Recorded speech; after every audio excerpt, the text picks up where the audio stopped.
Hey, what's up? Today I thought I'd talk about the 5 mistakes I see a lot of people making after playing at level 50.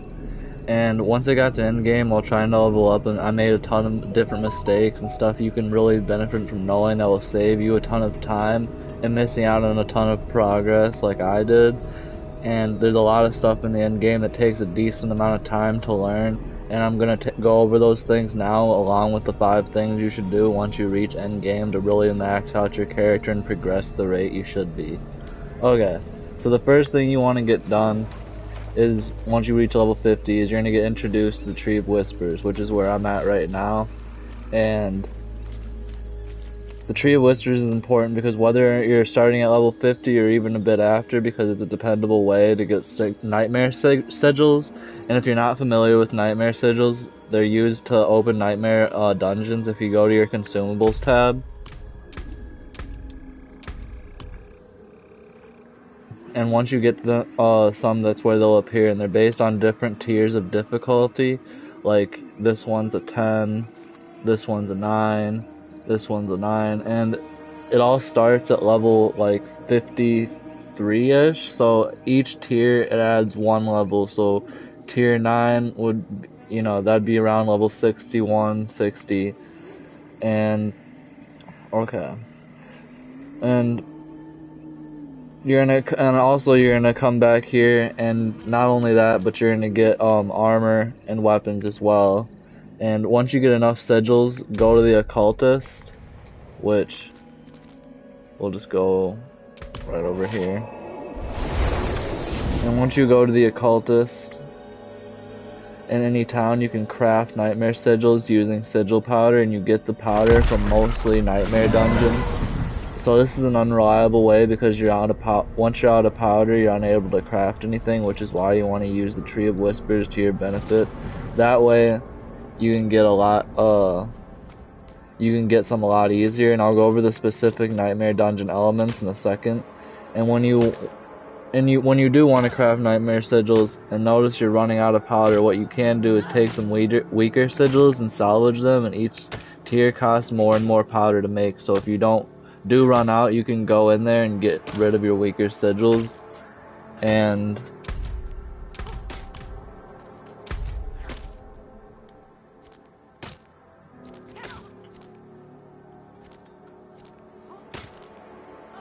it doesn't even have what I'm looking for here.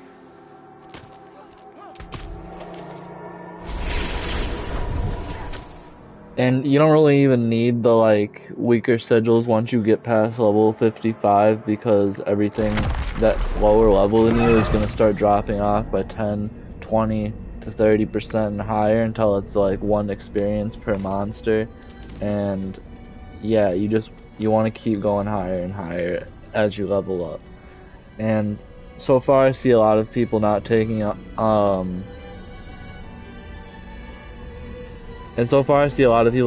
advantage early on at level 50 for the Tree of Whispers, just because it's pretty accustomed to your actual level. And if you go into these other areas or farm helltide events right away, the enemies are going to probably be level 55, and you're not going to have a good time fighting them. So I recommend doing these and getting loot from favors and also nightmare sigils. And this way you can continue to do dungeons and explore and get experience across the map, so you can reach level 55, because the difference between doing a lot of endgame content at 50 versus 55 is significantly different. You'll notice that when you start right at 50 trying to do nightmare difficulty, because it's going to take a little bit of work, because all of the enemies are minimum level 55 and are just a lot harder to face. Next is going to be helltide events.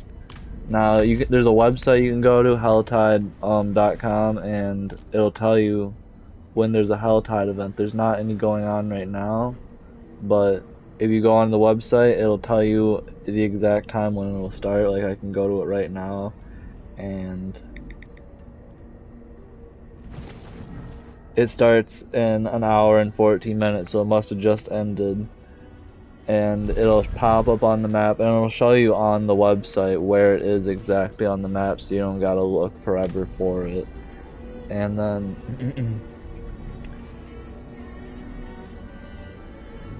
and if you're not familiar, nightmare sigils are used to open nightmare dungeons. If you go to your... Okay, I already said all that.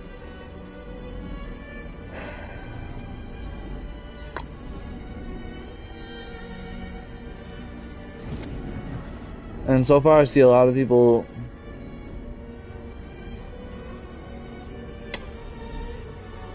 sorry. And next is going to be helltide events.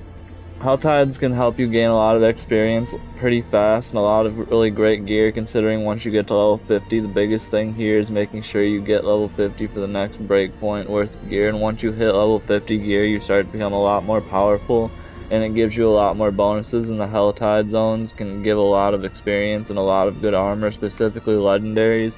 As a lot of people already know by now, when running the helltide zone, you acquire cinders, which is the helltide currency, and once the event ends, the cinders you get disappear, and if you die while in a helltide zone, you lose half of them.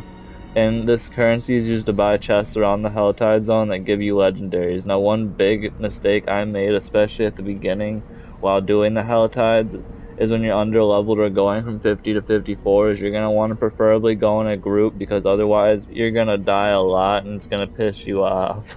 So if you'll need to find randoms if you need to, and then try and get their help, because not only will it be easier, but you'll also get things done a lot quicker.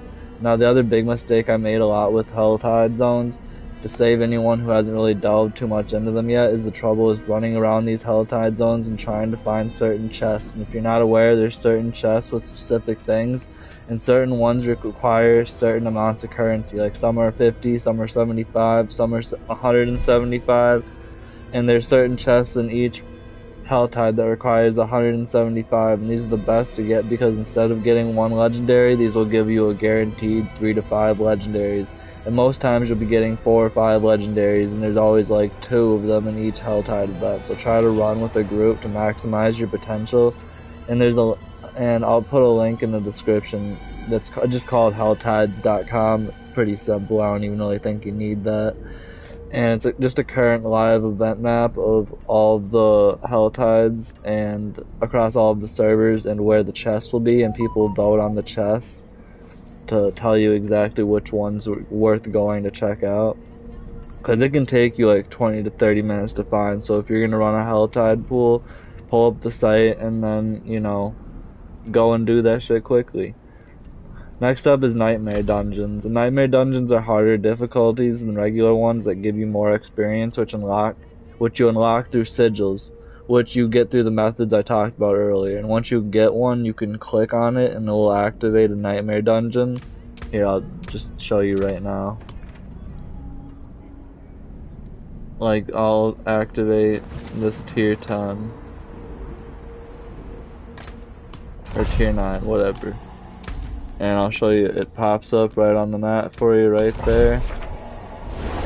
And there's a few things it'll activate, and once it's activated, you can go and there's certain aspects added, and it'll give you I'm gonna give you an example. Like for this, it'll have you get increased healing, and then it'll have boosts for the monsters as well, which is pretty dope. Like, and then it gives you aspects, and these are gonna be things you can attach to your weapons and stuff once you unlock it and by completing the dungeon.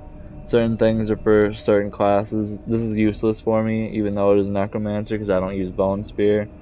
And there's a few things regarding nightmare dungeons, so you can pick the correct ones and get the most XP possible. And how it works is enemies in the nightmare dungeon can be much higher level if you use a high enough tiered sigil, and there's a certain formula for determining how strong the enemies are and what level they are. And keep in mind before picking a tier, because if you're level 50 fighting tier 10 nightmare dungeon, you're going to have a hard time and probably not get to finish. Determine the enemy's level.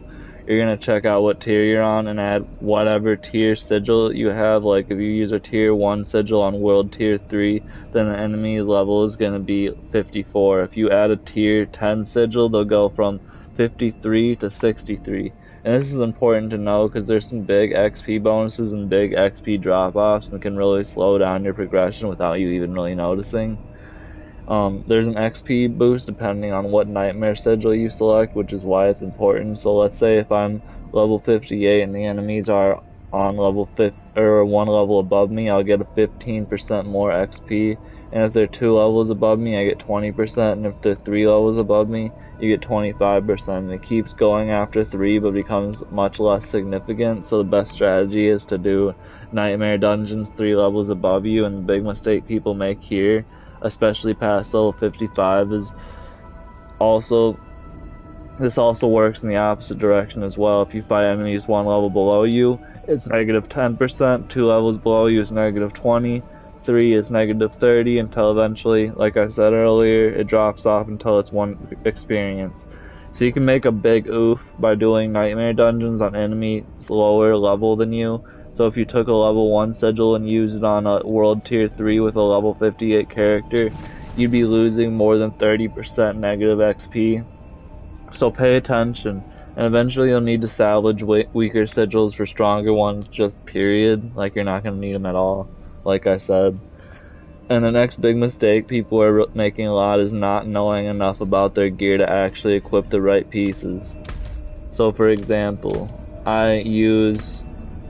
for my abilities, I use Corpse Explosion, and I use Blight a lot. And I'm going to want to use items, or use equipment that has those kind of skills, you know, basically around my build, because you're not going to just want to throw random gear on, because you could throw on, let's say this is a sacred. It's not really meaningful though. It's a sacred, yeah, but it doesn't have anything that I can use. I don't use any of these skills. I don't have Blood Surge. I don't use any blood skills, period. So this is worthless, but compared to what I have now, which when I use Corpse Tendrils, another thing I use all the time, it's gonna increase that damage by 68%. Like, it's, you know, it's obvious. You know, you just gotta think about what makes sense for your build. You can't just put on gear because it's like 50% more, or 50 higher item power, because that doesn't mean anything really. Like, my attack power, the armor, all these base stats mean fundamentally nothing. Because it could... And what I want to stress here is, even though you've... I already put that. Okay. And you also want to make sure you start extracting and printing affixes onto your gear, because you can start rolling through levels after level 50 if you have the right combo of aspects and gear to give you big damage bonuses, and upgrading your armor that gets you to at level 50 to 3 is cheap and makes, or getting your level 50 armor to level 3 is cheap and makes playing a lot easier.